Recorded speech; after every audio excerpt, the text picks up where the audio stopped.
שלום, ה-19 למאי 2026, הגענו למקדש הבודהיסטי סנסוג'יי, יש שביל שמוביל אליו, כל הכניסה שם, כמה רואים,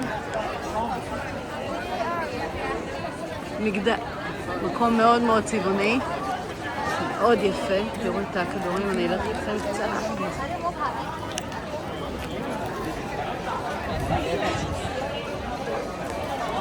אחד מהמקומות הצבעוניים והמתוירים ביותר, מקום עתיק מאוד. יש פה אגדה שמספרת על שני אחים שמצאו את הפסל של קנון אלה בנהר והחזירו אותו לנהר, וכל פעם הפסל יצא החוצה והם החליטו לבנות את המבנה הזה פה, ומאז הוא מוקד למשיכה, הוא שרד רעידות אדמה והכל, והוא מאוד מאוד חשוב. אני אנסה לקרב לכם שתראו, הוא מהמם, מאוד צבעוני, מאוד יפה פה.